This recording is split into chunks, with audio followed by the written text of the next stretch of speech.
Quand tu étais enfant, quel métier tu voulais exercer? Alors, en premier lieu, déjà l'AD, c'est entraîner pour les jockeys, hein. Et après, dessinatrice. Parce que j'adore dessiner. Bon, le problème, c'est que j'aurais aimé être dessinatrice pour apprendre aussi à dessiner quelque chose, mais sans avoir de modèle. C'est dessiner de tête ou ça, j'aurais beaucoup aimé. Mais par contre, il me faut un modèle quand même, maintenant pour dessiner.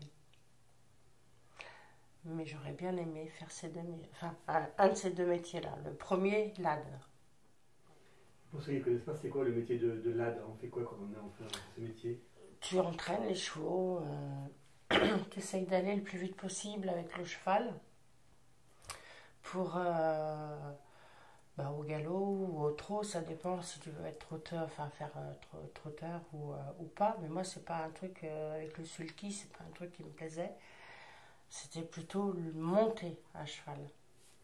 Donc, il faut entraîner les chevaux, tu te lèves de bonne heure le matin, tu leur donnes à manger, tu nettoies les box, tu t'occupes de tes chevaux. Et après, c'est le dimanche, comme à Chantilly, le prix de Diane ou le prix du Jockey Club, c'est les jockeys qui les montent. Toutes les courses, c'est les jockeys qui les montent, mais c'est le lad qui a entraîné le cheval, quand même. Donc, ça, c'était super. J'aurais bien aimé. C'est vraiment un métier qui me passionnait. Et même là, de, de, de plus pouvoir faire de cheval, c'est vrai que ça me manque énormément. Ouais. Le cheval, j'aurais aimé, mon rêve aurait été d'avoir un cheval aussi, à moi. Ça s'est jamais fait. J'étais pas comme ça, hein, j'étais beaucoup plus fine. Et après, c'était dessinatrice, si je pouvais pas faire l'AD. Alors à 15 ans, ça a été, quand je me suis fait opérer, ça a été foutu. Enfin, pour moi, devenir lad, monter à cheval, entraîner les chevaux justement, plus possible avec le dos. Et dessinatrice, c'est mon père qui n'a jamais voulu. Parce qu'il fallait que j'aille à Pau, à l'âge de... c'est le directeur de l'école du Bois-Laris à la Morlaix, le centre de rééducation, qui m'avait trouvé quelque chose à Pau, une école. Et mon père, comme j'ai toujours, enfin, j'étais la dernière, euh, il m'a dit non, non, avec ton corset, ça va te fatiguer le voyage pour rentrer le week-end. Et voilà. Donc ça m'a freiné. Mais pour moi, je trouve que c'est important, 10 ans et demi, savoir ce qu'on veut faire. Même pour l'époque, c'était bien. Mais pour le coup, je me suis retournée, vu que j'ai vécu avec des handicapés, beaucoup plus que moi, je me suis mise à aimer ce côté-là. Donc j'ai travaillé pour des personnes, j'étais aide à domicile. Voilà. Bon, travailler, c'était pas une passion, comment t'expliquer?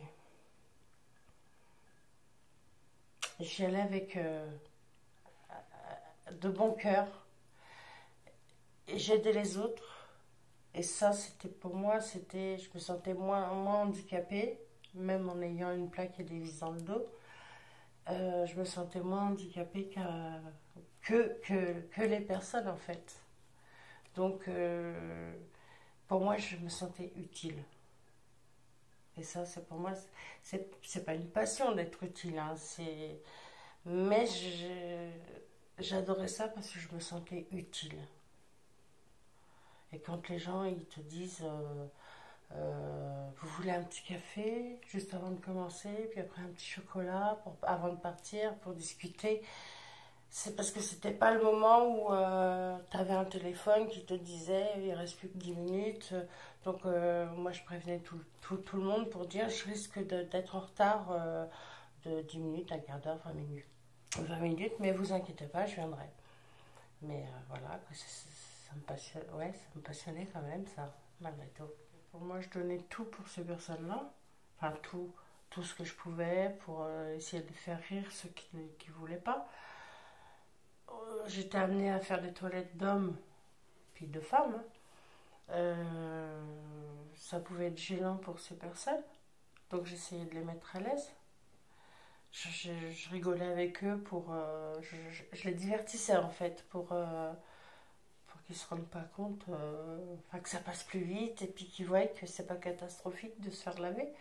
Alors que moi, quand je suis allée à l'hôpital, là en 2017, me faire laver, c'est dur.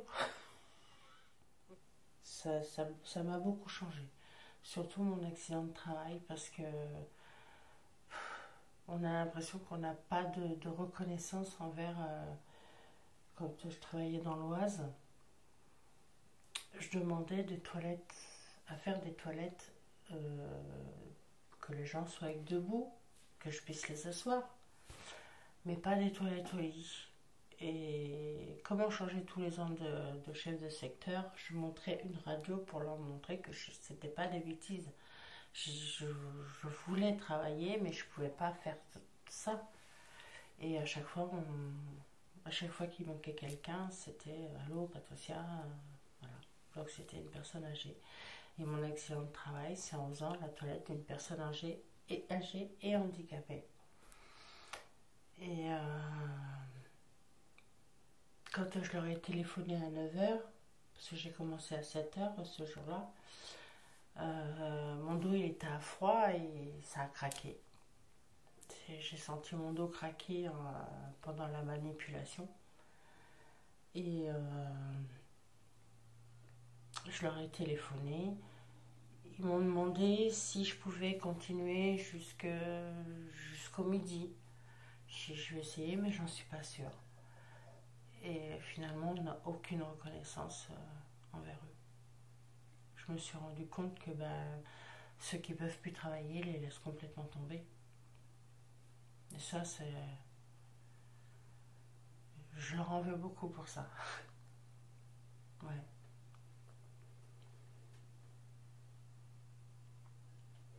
Qu'est-ce que tu as eu? On était en quelle année? Qu'est-ce que tu as eu? Cet accident du travail, c'était quoi? C'était... je m'occupais d'une personne... là, c'était une personne, c'était un remplacement. Une personne âgée, handicapée. Et dès qu'on le touchait, il se raidissait. Donc moi j'ai voulu lui enlever, j'aime pas dire couche, c'est pas beau, c'est pas... Donc je dis toujours la protection. Et je parle à ces gens, je parlais aux gens quand à chaque fois que je faisais quelque chose. Et donc quand j'ai commencé à enlever la protection monsieur, j'ai voulu le tourner, il s'est raidi. Et c'est le bas du dos qui a craqué. Et j'étais toute seule pour faire la toilette. Et le problème, c'est que il a fallu que je la fasse jusqu'au bout. Et après que je le mette dans son fauteuil coquille, et que je le mette après dans le salon. Mais c'était très très dur de faire cette personne. Tout en... parce que les deux dernières lombaires n'étaient pas... Elles étaient libres par rapport à ma colonne vertébrale. Il n'y a plus que les deux dernières lombaires. Et c'est le chirurgien qui m'a opéré en 2017. Il m'a dit que c'est normal, c'est les deux dernières lombaires qui travaillaient et le reste, c'est tenu. Et du coup, j'avais plus de disque, c'était émietté. Donc ils m'ont changé les disques en 2017. Enfin, ils m'ont mis des disques. C'est pour ça. Ça n'a rien changé. C'est pour ça. Je suis sans arrêt. J'espère tout le temps. On me fait espérer des choses. Et après, je finis toujours par être déçue parce que finalement, ça marche pas, quoi. Et à Creil, quand j'avais été à l'hôpital dans l'Oise, j'ai été voir un médecin de la douleur et c'était marqué la douleur n'est pas une fatalité. Ben, pour moi, ouais, c'est une fatalité. Parce que la douleur, je l'ai toujours depuis 2009. Et on est en 2021. Donc si c'est pas une fatalité, c'est quoi?